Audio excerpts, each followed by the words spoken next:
Hello students, today we are going to start second poem from Beehive book, and it has second poem, its name is Wind. Name of the poem is Wind, as you can see in the slide, and its writer's name is Subramanya Bharti. Subramanya Bharti ji has written it. तो let us read about the Subramanya Bharati. चलिए देखते हैं, थोड़ा सा जान लेते हैं सुब्रमण्या भारती जी के बारे में. Chinna Swami Subramaniam Bharati, also known as Bharathiyar, was a Tamil writer, poet, journalist, Indian independence activist and a social reformer. हमारे सुब्रमण्या भारती जी जो हैं, ये न कि केवल एक पोएट हैं, एक तमिल राइटर भी हैं, जर्नलिस्ट हैं, इसके अलावा इंडियन इंडिपेंडेंस के टाइम में एक्टिविटीज़ में पार्टिसिपेट भी किया है इन्होंने. साथ ही साथ ये एक समाज सुधारक भी हैं. He is popularly known as Mahakavi Bharati. इनको महाकवि भारती के नाम से भी जाना जाता है. He was a Pioneer of modern Tamil poetry and is considered one of the greatest Tamil literary figures of all time. यानी कि अगर हम तमिल लिटरेचर की तरफ देखें, इंडियन लिटरेचर में तमिल लिटरेचर की तरफ देखते हैं हम, तो इनका नाम हमेशा हमेशा महान कवियों में से एक कवि के रूप में जाना जाएगा. Okay, let us read about the poet. The poem wind is written by Subramanya Bharati. So it will be good if we read about the poem firstly.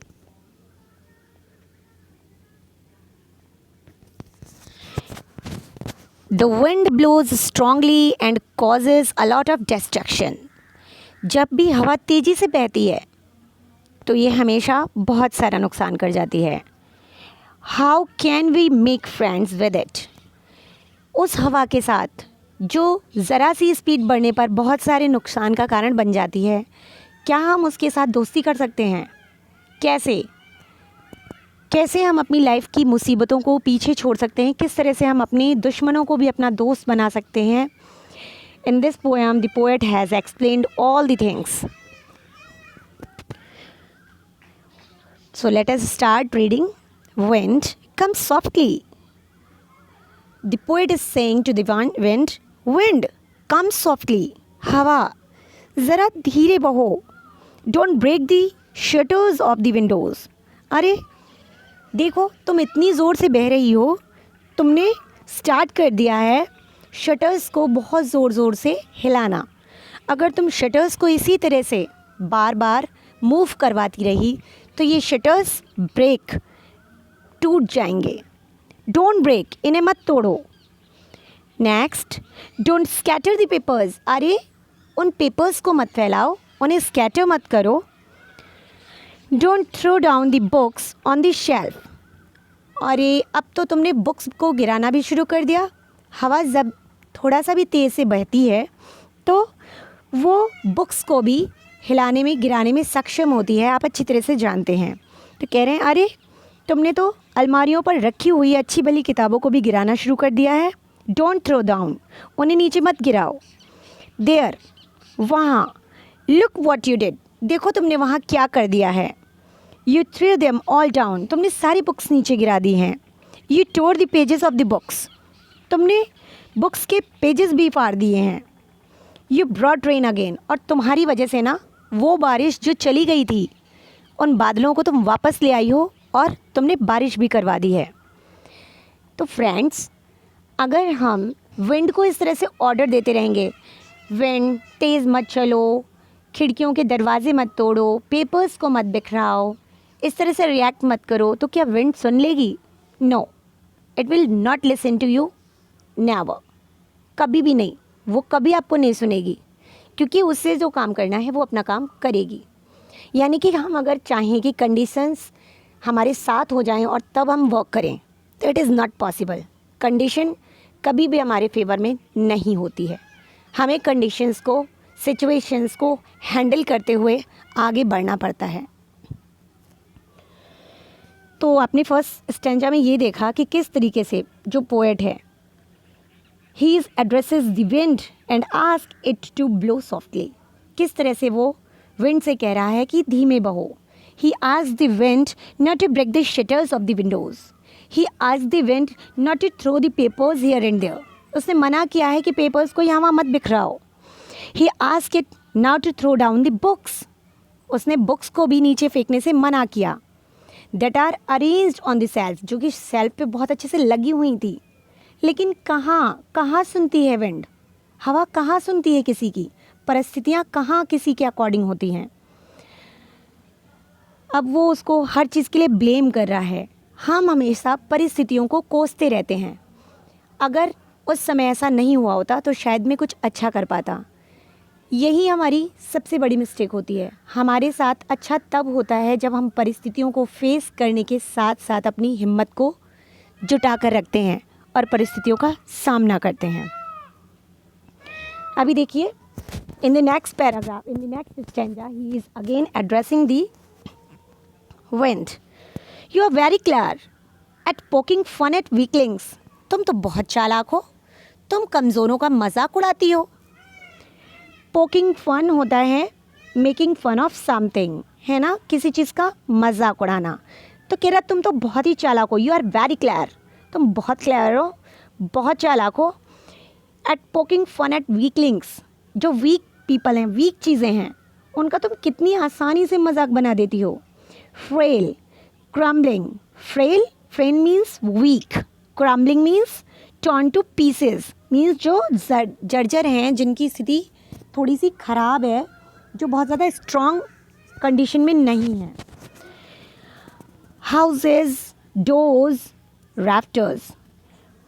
Rafters beam को बोलते हैं. जो छत को सहारा देने वाली वो लकड़ी होती है ना, लकड़ी की कड़ी सी लगी होती है, उसको बोलते हैं बीम. ओके, तो देखो, फ्रेल क्रम्बलिंग हाउसेस, उन टूटते पुराने जर्जर मकानों का मजाक उड़ा रही हो तुम. पुराने दरवाजे को तुम तोड़ रही हो, और पुराने बीम, उसको तो तुमने बिल्कुल इतना कमज़ोर कर दिया है कि बस दीवार अब गिर ही जाएगी. तो आपको यहाँ पर एक कॉमन चीज़ दिख रही होगी. क्या?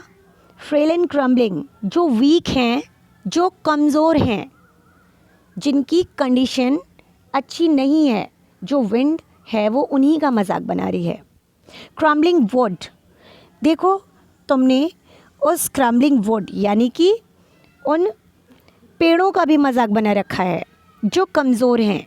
क्रम्बलिंग बॉडीज़, उन लाइव्स का भी मजाक बना रखा है. क्रम्बलिंग लाइव्स, जिनके शरीर कमज़ोर हैं, जो जीवन और मौत से लड़ रहे हैं, उन सभी का तुमने मजाक बना रखा है.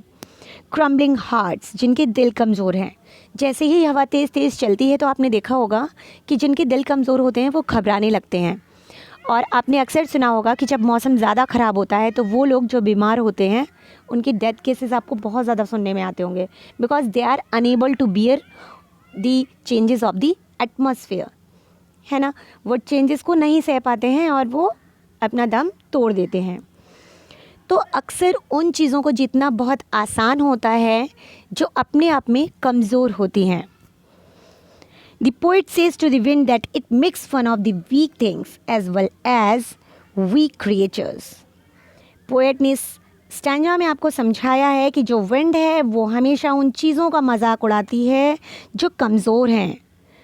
The power of wind throws out the crushes all weak things like houses, doors, rafters, wood, bodies, lives and hearts. तो आपने यहाँ पर देखा कि किस तरीके से नॉन लिविंग थिंग हो या लिविंग बीइंग हो, सभी को अफेक्ट कर रही है पावर ऑफ विंड, हवा की ताकत. उन चीज़ों को अफेक्ट कर रही है जो बहुत ही ज़्यादा कमज़ोर हैं. जैसे आपने देखा होगा, अगर दरवाज़ा थोड़ा सा टूट रहा है तो हवा उसे हिला हिलाकर और भी ज़्यादा तोड़ देती है. आपने देखा होगा कि जिस तरीके से जो पेड़ होते हैं, जो कमज़ोर होते हैं, ज़्यादा आंधी चलने पर वो गिर ही जाते हैं, है ना. तो इस तरीके से जो कमज़ोर चीज़ें होती हैं उन पर किसी भी कंडीशन का हावी हो जाना बहुत आसान होता है. They all fall victim to the might of the wind. ये सारे शिकार हो जाते हैं ताकत के शिकार हो जाते हैं. किसकी ताकत के? विंड की ताकत के. लेकिन एक क्वेश्चन है मन में कि ये विंड कमज़ोरों पर ही ज़्यादा ताकत लगा रही है या कमज़ोरों पर ही इसकी ताकत का असर हो रहा है। तो ये चीज़ हमारे लिए जानना बहुत ज़रूरी है कि ये गलती विंड की है या उन कमज़ोर चीज़ों की है जो इसको फेस नहीं कर पा रहे हैं। इन द नेक्स्ट स्टैंजा,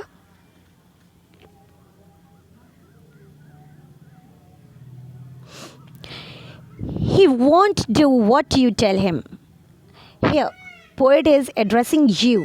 यहाँ पर पोएट आपको एड्रेस कर रहा है, लिसनर्स को, आपको, हमें बता रहा है। ही वॉन्ट डू, जो विंड है वो नहीं करेगा, व्हाट यू टेल हिम, जो आप उसे कहोगे। अगर आप कहोगे हवा धीरे बहो, तो it will not blow according to you, वो नहीं बहेगा जैसे आप चाहते हो। So come let's build strong homes, अगर वो आपके कहने से नहीं चलता है तो क्यों ना हम कुछ ऐसा करते हैं जिससे आपको वो अफेक्ट ही ना कर पाए। तो यहाँ पर पोएट जो है वो आपको इनवाइट कर रहा है।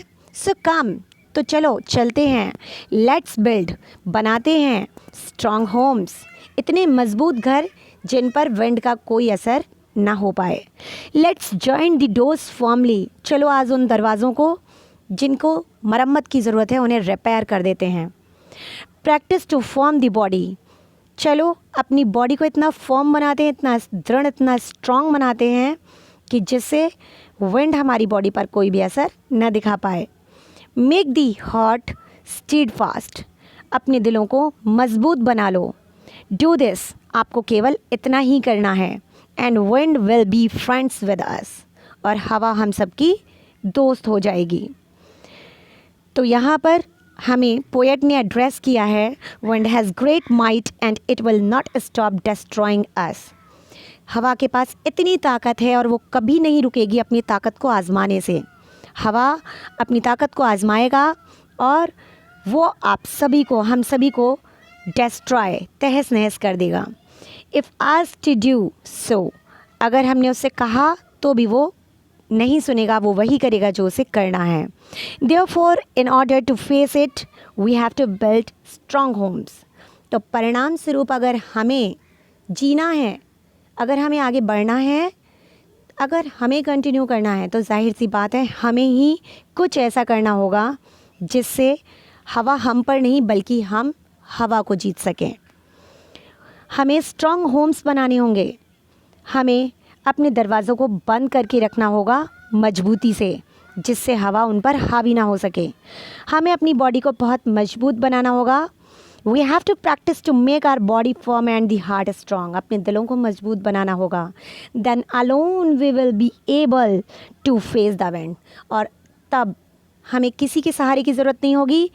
देन अलोन, तब अकेले ही हम फेस कर पाएंगे हवा को easily. Then the wind will be a friend to us, और तब हमें ऐसा लगेगा कि वही हवा जो कुछ देर पहले हमें गिराने के, हमें बर्बाद करने के इरादे कर रही थी, आज वही हवा हमारी फ्रेंड बन गई है।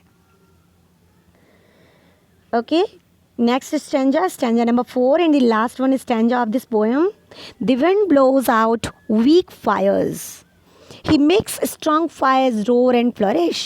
His friendship is good, we praise him every day. तो in this stanza the poet says that the wind blows off, जो हवा है वो blows off, वो बुझा देती है, puts out, बुझा देती है, extinguishes, हवा बुझा देती है या बुझा देता है the weak fires, कमज़ोर आग को। आप देखिए जब आप माचिस को जलाते हैं और हल्की सी हवा भी लग जाए तो माचिस की तीली वहीं की वहीं बुझ जाती है। Weak fire, fire which is weak, ऐसी आग जो कमज़ोर है। It makes the strong fire stronger, ये मजबूत आग को और ज़्यादा बढ़ा देती है। आप देखिए कहीं भी किसी ऐसी घास फूस वाली जैसे कॉटेजेस होती हैं, झोपड़ियाँ होती हैं, इनमें अगर आग लग जाती है तो वो आग हवा के साथ और ज़्यादा बढ़ती चली जाती है, क्योंकि उस हवा को बुझाना आग के बस की बात नहीं है। यानी कि हमें अपने आप को स्ट्रॉन्ग बना लेना है, फिर तो हवा नहीं हम जीतेंगे। If we are strong, in the same way अगर हम स्ट्रॉन्ग हैं then the wind will make us stronger. जिस तरह हवा के कमज़ोर होने पर हवा ने उसे बुझा दिया, जिस तरह आग के कमज़ोर होने पर आग को हवा ने बुझा दिया और आग के मज़बूत होने पर हवा ने उसे और तेज़ कर दिया, इन द सेम वे बिल्कुल उसी तरीके से अगर हम स्ट्रॉन्ग हैं then the wind will make us stronger, तो हवा हमें स्ट्रॉन्गर बनाएगी, then it will be our friend, और तब वो हमारी दोस्त बन जाएगी। It's friendship will be good for us, और इसकी जो दोस्ती होगी वो हमारे लिए और भी ज़्यादा अच्छी होगी। क्यों? आपने देखा होगा कभी भी साइकिल चल रही है आपकी, और अगर आपकी विंड भी उसी डायरेक्शन में है और साइकिलिंग भी उसी डायरेक्शन में हो रही है, तो विंड जो है हमेशा आपको हेल्प करती है साइकिलिंग में। और अगर आपकी दिशा उल्टी है, यानी कि आप जो है जो करना चाह रहे हैं वो आपके अपोज़र से अलग है, आप उसको करने में सक्षम ही नहीं हो, तो वो आपको परेशान करता है। अगर हम साइकिलिंग उल्टी दिशा में कर रहे हैं तो हमें विंड की स्पीड ऑलवेज़ फोर्स करती रहती है, परेशान करती रहती है। We should praise the wind every day, हमें हमेशा हवा को धन्यवाद देना चाहिए and make it our friend, और इसको अपना फ्रेंड बना के रखना चाहिए। क्यों? क्योंकि जो हवा है वो विनो कर देती है, वो छांट कर अलग कर देती है उन चीज़ों को जिनकी इस दुनिया में ज़रूरत नहीं है, ठीक है, और उन चीज़ों को वो और भी ज़्यादा स्ट्रॉन्ग बना देती है जो खुद अपने एग्जिस्टेंस के लिए लड़ सकते हैं, खुद अपने अस्तित्व के लिए लड़ सकते हैं। तो इस पोएम में आपको बार बार बताया गया है कि हवा या कोई भी परिस्थिति आप पर तभी हावी हो सकती है जब आप कमज़ोर हों। अगर आपके अंदर हिम्मत है सामना करने की, तो कोई भी चीज़ कितनी भी स्ट्रॉन्ग क्यों ना हो वो कभी भी आपको झुका नहीं सकती है। तो यहाँ पर आप देख सकते हैं कि बेशक आपकी क्लासेस रेगुलर रूम क्लासेस नहीं हो पा रही है, क्लासरूम टीचिंग नहीं हो पा रही है, बट आपकी जो ऑनलाइन क्लासेस चल रही हैं, आपका जो ऑनलाइन मटेरियल आ रहा है, with the help of that material you can do your best, you can prove yourself। तो आप परिस्थितियों को ब्लेम मत करिए, आप परिस्थितियों को बिल्कुल भी ब्लेम मत करिए कि क्या परिस्थितियां हैं और आपको इनसे प्रॉब्लम फेस करनी पड़ रही है, आपकी इस वजह से पढ़ाई नहीं हो पा रही है, बल्कि परिस्थितियों से लड़ना सीखिए। I have already told you about the poet Subramanya Bharati, and here the points of the poem: works of destruction, scattering of papers, throwing down the books or shelf, tearing pages of books, heavy rainfall and floods। जो हवा के द्वारा destructions होते हैं वो count किए गए हैं। और इस पोएम में आपको क्या बताया गया है इसको देखते हैं। The poet teaches us how we should stand against our oppressors. In the poem he presents the wind god who destroys everything weak. इस पोएम में आपको ये बताया गया है कि किस तरह से हम उन लोगों के खिलाफ खड़े हो सकते हैं जो हम पर दबाव बनाने की कोशिश करते हैं, हमें अपना गुलाम बनाने की कोशिश करती हैं। हमें उन परिस्थितियों से ज़रा सा भी डरना नहीं चाहिए। हम चाहें तो सभी परिस्थितियों का बहुत ही स्ट्रांगली सामना कर सकते हैं। He wonders why the mighty god is fond of poking fun only with the weak. हमारे पोएट को ये आश्चर्य है कि क्यों केवल कमज़ोरों का ही मजाक उड़ाया जाता है, क्यों विंड स्ट्रॉन्ग लोगों पर वार नहीं करती। विंड तो सबके लिए एक सी ही है, बशर्ते कुछ लोग विंड को फेस कर पाते हैं और कुछ लोग उसे अपना मालिक बना लेते हैं, उसे अपने ऊपर हावी हो जाने देते हैं। तो in this poem we have read that we should make our self strong to face difficulties, to face calamities. आप अपने आप को स्ट्रॉन्ग बनाइए, बाकी सारा बस छोड़ दीजिए। आपके आगे जो भी फल आएगा वो अच्छा ही आएगा, जो भी रिज़ल्ट आएगा वो अच्छा ही आएगा। Okay friends, thank you for listening me continuously.